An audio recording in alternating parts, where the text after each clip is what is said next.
Welcome everybody to another Towering Titan video, and this was taken from Fab Fest at Living Realms, and this is the top 4, which was the second round of Swiss in the top cut pod, which featured the winner from every pod, plus a random second place finisher, which was decided by a spinning wheel, which was pretty cool. So in this video you're actually going to see me on the left, and unfortunately I can't remember my opponent's name, but it's going to be a Boltyn versus Prism matchup with me playing Boltyn on the left. There we go, we can see. So I'm playing on the Bravo map, which was a lovely gift from one of my beloved friends. And just before we start, we're going to have a quick look at just the board here. So the top cut was a resealed event basically, so we, as a top cut, had to make another deck out of 6 fresh packs. And I unfortunately only managed to get a chess piece and an arm slot, both generic. And my opponent managed to get 3 pieces of Ironhide plus a stubby hammerers, which was absolutely fantastic. My pool wasn't the best. I honestly preferred my Swiss pool of cards, but we're going to make do here. So as you see, I've won the roll off. I'm going to go first, and I'm pitching the Express Lightning to come out with a brandish. So my game plan going into this was just to put pressure on Prism, force the cards out of hand, just so we don't go into a late game scenario where unfortunately a Prism pile could probably just deck me out. So that was my thinking behind it. So before the game I put in 2 extra cards, or maybe 3, I can't remember now. But it looks like I've gone into a brandish, into an illuminate, so if this hits it's going to go into soul, which is forces a double block from my opponent to prevent that going into soul. So I just Arsenal and pass, and I think that's a pretty good turn 1 from Boltyn, to be honest. It sucks not to get the charge off, but I'll take a card into Arsenal and maybe 3 cards out of my opponent's hand. So Prism obviously is just fantastic in sealed in general, just from the, well, as we can see here, in Enigma Chimera. So I've got to be careful in this. I know my my top cut deck went down drastically in 6 damage cards. I think I went from 6 down to maybe 2, which wasn't great, especially when I knew people would be playing Prism in the cut. So I'm just thinking here, like, how much damage do I really want to take, and, you know, how much can I actually swing back? So it looks like I'm thinking just the 1 card block, and yeah, there we go, just 1 card here. So I'm going to take a bit of damage. Looks like 5 in total there. Okay, so I'm coming back out with a 3 card hand and 1 in Arsenal. I don't want to let the Prism player get too far ahead in life, otherwise the end game for me is going to be pretty bad, where I'm going to be blocking with my entire hand and I'm just going to get decked out. What I do have in this deck though is a couple of Adrenaline Rushes, which work really well with Boltyn. If you've got a card in Soul, I could obviously give those a go again, because now I'm less on life. But I need to get the card into Soul first, so I'm thinking I'm going to use a Captain's Call, and I think I'm going to give the boost here. It looks like I've got Stony Wuttenhog in there. So yeah, okay, so I'm Captain's Call into Warmonger's Recital. So I'm looking to get this Stony Wuttenhog off to cause a bit of damage. And it looks like the plan is to get that back into the deck. And I think, from the strip, I think that looks like maybe a blue Stony Wuttenhog. So not the best or strongest attack, but I'm looking to respond with a bit of damage of my own. And like I said, what I'm trying to do here is I'm trying to get as many cards out of the Prism player's hand as possible, just so their turns are weaker and they can't threaten that late game stuff. Well, more so I have a bit of an edge in towards the late game, I should say. Not like the threatening the late game stuff.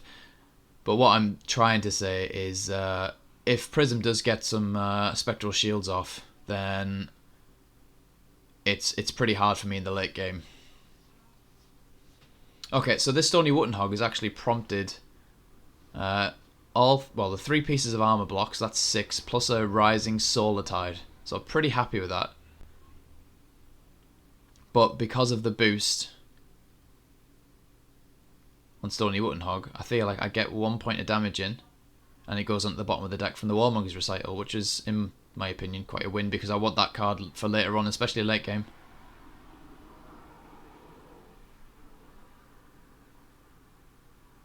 Okay, so he's responding with a pound for pound, so I was just clarifying there, he took 1 damage from that Stony Wootton Hog, so it definitely doesn't have Dominate, but pound for a pound, great card.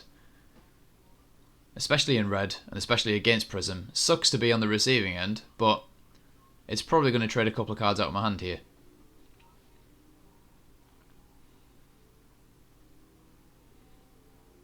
Okay, so I'm looking at, that looks like, there's a Take Flight there, but it looks blue.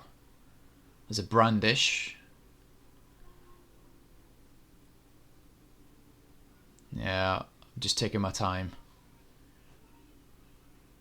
This is one bit of advice I could definitely give to anybody, or new players mainly, is just take your time and think about, don't just rush to block the exact amount. You need to think about your hand for the next turn and how much pressure you're going to be able to put on your opponent.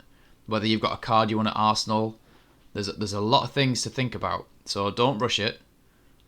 Just think ahead. So right now I'm thinking that Boltyn is a very card-hungry hero. So what I mean by that is, obviously his mechanic is to charge. So he's going to require 2 cards just to get literally a 1 attack off. So for instance, the Take Flight, I'll need to pitch to play the Take Flight, and then I'll also need to basically pitch another card to charge underneath Boltyn.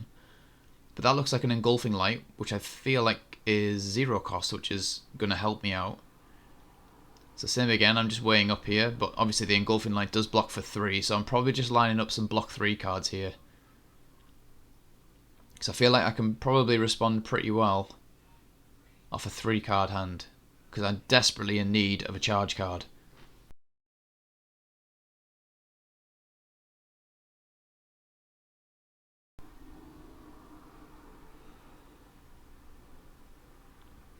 Okay, so it'll be interesting to see what I do with this here. Because, there we go, yeah, okay, so I'm just attacking with Hatchet, and this is because I've got a Take Flight in hand, which is a great card to charge with, and I've got an Adrenaline Rush, which is going to work really, really well with Boltyn when I get the charge off with the Take Flight.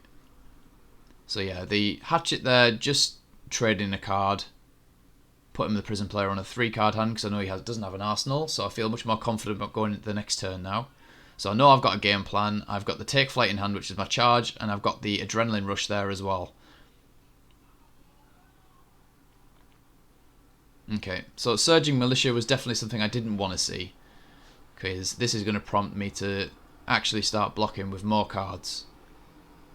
And Surging Militia, great card for the late game, just to actually get through that points of damage that's just you desperately need.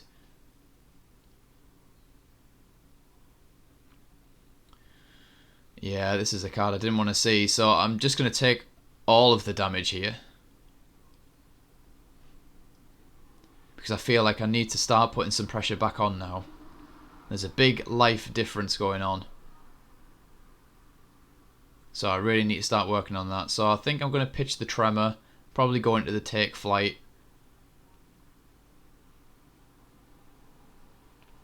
With Take Flight obviously getting go again from the charge, I can then go into the Adrenaline Rush as well. So pitching, I'm going to Take Flight. And I imagine it's going to be that Captain's Call that's in my hand there. Because I definitely want to keep that Stony Wootton Hog. Yeah, it looks like a Stony Wootton Hog red as well. So yeah. Just telling my opponent and thinking about which card. So yeah, I'm going to charge, and it's the Captain's Call. Allowing me to keep that Stony Wootton Hog in hand. Just clarifying I have 2 resources left. So the Take Flight's going to get blocked up by a Frontline Scout. So yeah, obviously I've charged, so Take Flight getting the +1. Okay, 2 resources left. So yeah, I'm going to trigger that Adrenaline Rush now. So spending the 2. So he knows that it's boosted. I could give it go again. Okay, so block him with 1.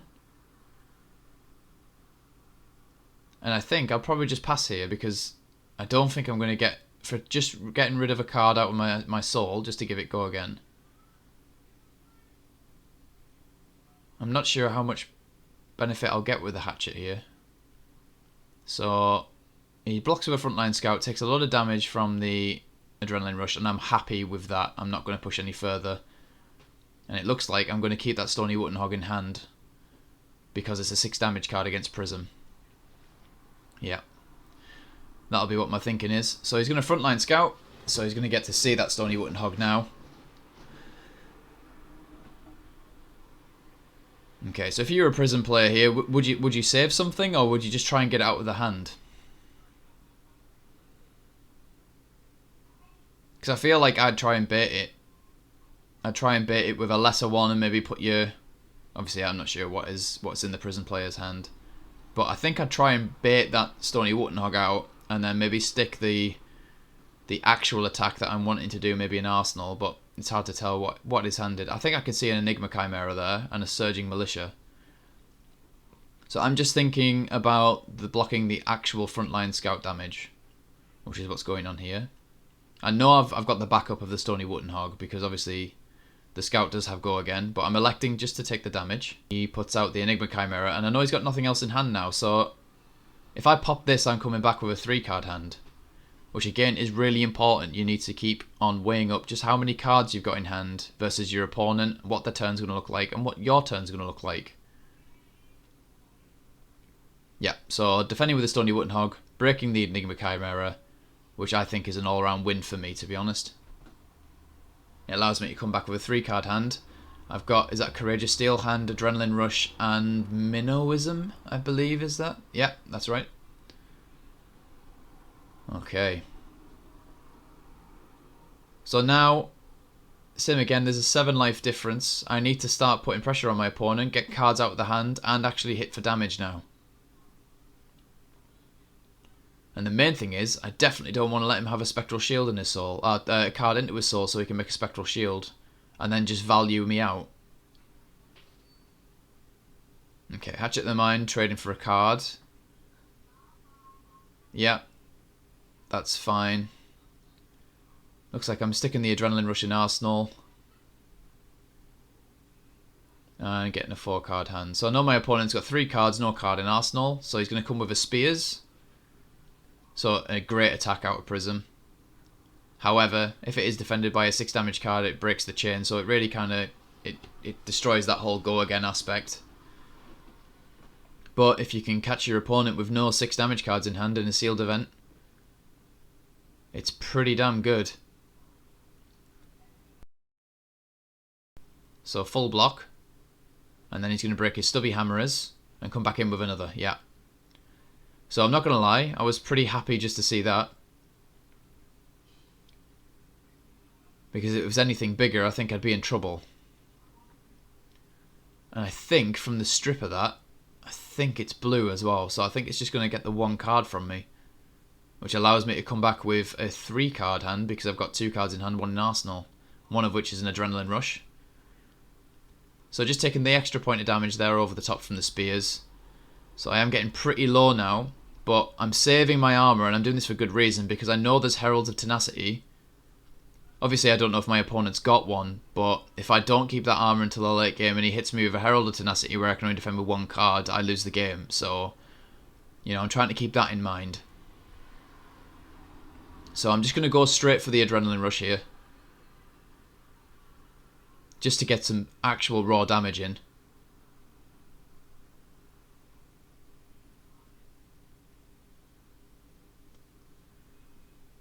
My opponent thinking about how many cards he wants to defend with. And it's going to get 2 cards. And that was a blue Adrenaline Rush, so that's fully blocked. So, my opponent coming at me with 2 cards. I'm feeling a lot better.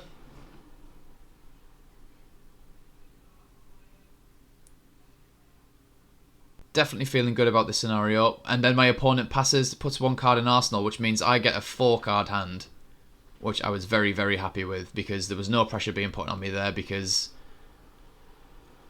honestly, I'm not sure how the game would have went if he could have got something off. So he's going to allow me to actually Express Lightning and charge. So if he defends with an attack action card, I'm going to be able to banish and gain go again. But my opponent's at such a life lead that he could just easily just eat this damage anyway. Oh god, that's a rough hand there from me. I think I've got 2 blue Bolt of Courages. Yeah. Not exactly what you want to see, but it's a 0 cost charge card, so I'm not too fussed. Having a charge card is nice. And then we can see it there, just in hand, the Herald of Tenacity. So my opponent taking all 4 damage. Oh, is it 3 damage? Maybe 3. It's a yellow. Yeah, 3. So I'm going to put one of those Bolt of Courages in my arsenal, so I have a 0 charge card, which is going to help me later on. And let's see, is it Herald of Tenacity time? No, it's Herald of Ravages, which is red. And he's pitching. Is that the Tenacity? I think that might be the Herald of Tenacity. So I know it's there. So I'm going to expect to see that later on. Herald of Ravages is another nasty card because if it deals damage, it's going to deal me 1 Arcane and then go into Soul. So I don't really want to let that happen at all. So I'm pitching now to block with the armor. Sorry, I'm defending with the armor, using an Express Lightning, and then paying for the armor as well. So, yeah. I desperately didn't want to take damage in that scenario, just to keep my life total a little bit high. I think that Herald's a yellow, so it's not as dangerous as the red. But I know I need to keep my life total high, and that's probably why here as well I've got my Spill Blood, which I know I'm going to be able to put some pressure on with, because it's going to give my axes Dominate and Go again. Because of the actual buff, I'll be able to react with Boltyn, take a card out of my soul to give an axe Go again. So it's +2 strength and Dominate, and then I'm coming in with the first Hatchet. So I'm looking to take cards out of my opponent's hand, but I know I'm going to at least force 2 cards here and be able to chip damage over the top.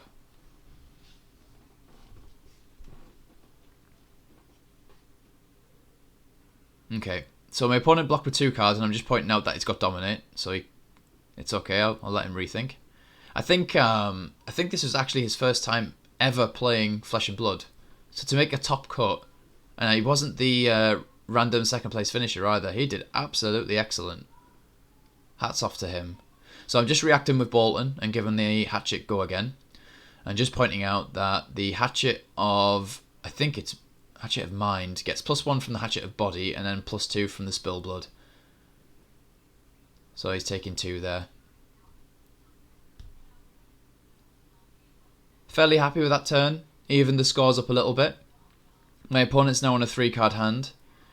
Now, this is where I believe in the game I make a huge mistake.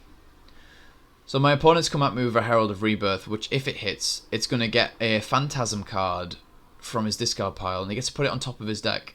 Obviously, and the Herald gets to go into Soul. Everything I don't want to happen.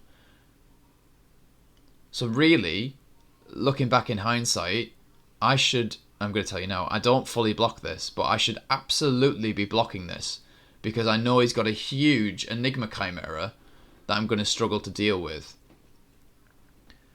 And this is the horrible part of recording your performances playing card games, because you get to see all the horrible mistakes you make in the game, and then you get to comment on them.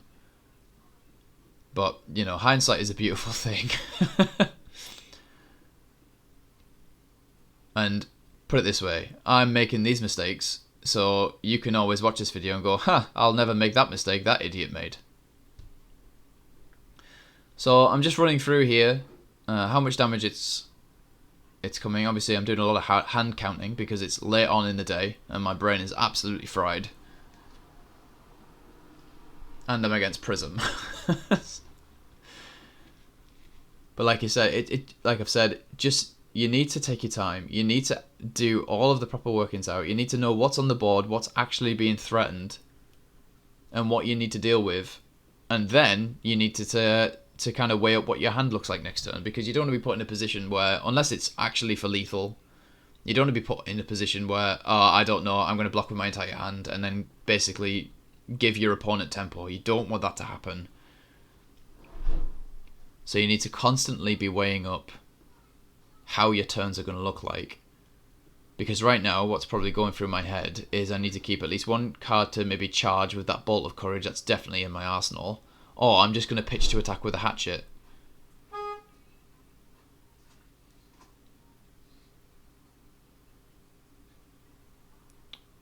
Yeah, this really is a thinker, and I think I do end up making the wrong decision. I probably apologise for not wasting time, but for thinking so much. But it generally, I believe this was probably one of the most important decisions of this game. And I feel like with Flesh and Blood, there's always that moment where you just catch yourself and you think, yeah, this is probably where the game is going to change. See, I don't like this decision because I let him get 1 damage through. I let him get, I'll spoil it now, the Enigma Chimera, the red version, which is very hard for me to deal with. And if he does have a red Herald of Tenacity, I'm screwed. I know he's been through a lot of his deck right now, and I didn't see a red one, but I definitely seen a yellow one. So yeah, just checking that Arsenal card and, you know, realising that it's still the Bolt of Courage there.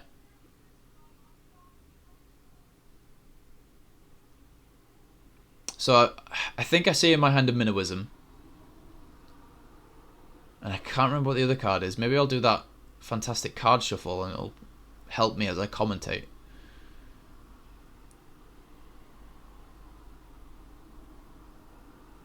I think I'm struggling here mainly because I know I need to put pressure on and take cards out of my opponent's hand, just so the only thing he can do is the Enigma Chimera.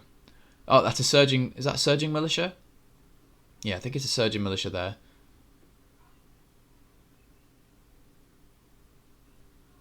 Okay, so I'm going with the Bolt of Courage, and I'm going to charge. So I'm charging the Belittle there, I think. Not the Minnowism, it's Belittle. And I've got the Surging in my hand. Obviously, I'm not going to be able to play it. I could, if he defends, I could react because I've charged, and then maybe pitch it to come in with the axe. So he is blocking. So it is going to obviously get the +1. And I'm going to give it go again. And then I'm just going to, I think, yeah, the best play is probably just to pitch and swing with a hatchet. So I have 2 left. Because I've pitched the blue Surgeon, which is another great card I want to see, like maybe later on, because it might actually get through the damage I need. So the hatchet's being blocked again. So I'm going to react again. Because I need to take that another... If I can take another card out of his hand here, he can't play the Enigma Chimera. Which means that this damage is definitely, probably, going to get through. So it's going to come in for 2, going to come in for 3, because Hatchet of the Body was the last in there. Which is, I mean, it's a great scenario for me right now, because I know that the Enigma Chimera is coming, and I just need to block out. And if I can block out and still attack next turn, even better. So there's the Enigma Chimera, and he's able to play it. But I think my opponent would have just blocked out if he couldn't have afforded to play it. So, I mean, that's the play here. And I think it's almost like a Hail Mary because he knows that I'm just going to block out. Yeah, full block.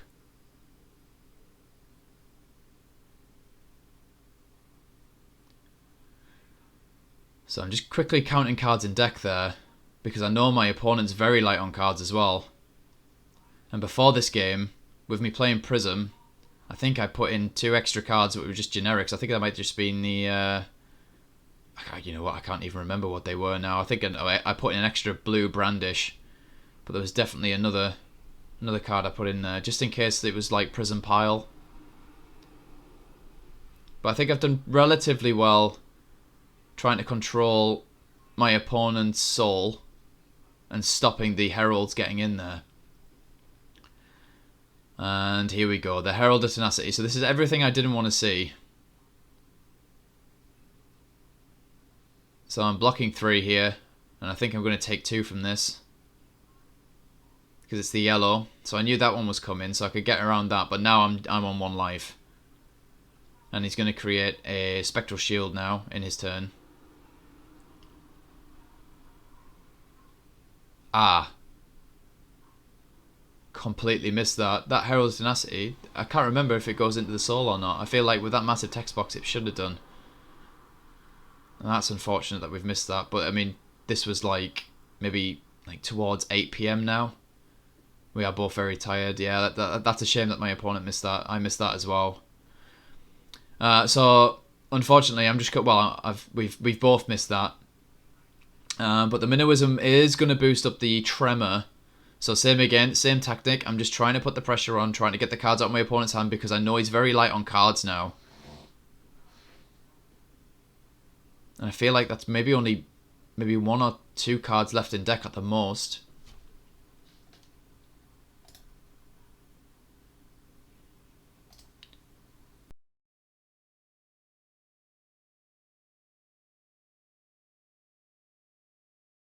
Stony Wuttenhog. So I know my opponent's only got 2 cards now. One being a Tome of Divinity that he's just pitched. So he can't block with that. I know that's got no block. So I just need to block out here.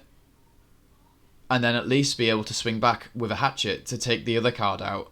And that sideboarding to put in the extra couple of cards at the beginning has really paid off.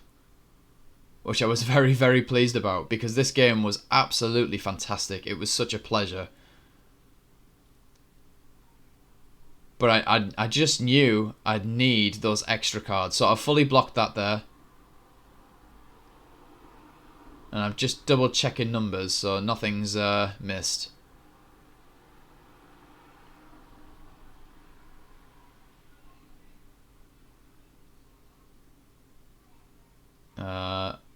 Yeah, I was just making sure I got that there. He's pitched that. That should have went to his hand. But it looks like it's not going to matter anyway because he can't defend with it. So he has to block. And then I draw my last remaining cards. And he can't do anything. And that was a great game. Like, big shout out to my opponent there. I am very, very sorry that I forgot your name. I should write these down. But like I said, this was, I believe, his first time playing Fab, or it's his first Fab event. And he made top cut from his pod. And then basically made it to the top 4. Which is a fantastic achievement. So yeah, that was the top 4 match, guys. And as we're going to move on, just coming up, we had the competition for the promo Viserai that was donated to us by Protect Cards, which is our sponsor here.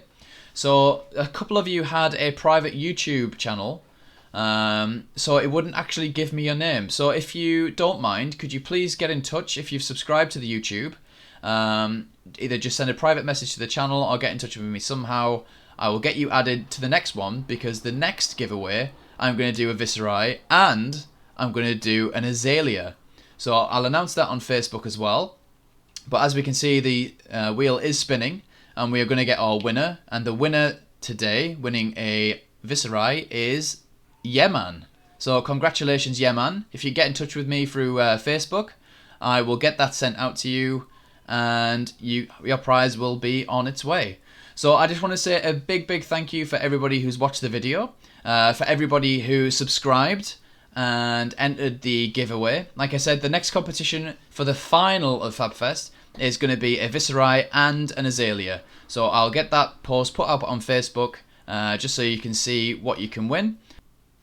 Because the competition didn't exactly go to the way I planned, where we managed to get all the subscribers in for the top 4 video, it's going to be another subscriber only competition. So if you want to subscribe to the channel, you will be entered into the next competition for the, like I said, the Azalea and the Viserai. But what I do need you to do is I need you to get in touch with me on Facebook if you have a private YouTube account. So please just message the channel with your name and we will get you added into the competition. So good luck and thanks for watching. I'll see you next time. Bye now.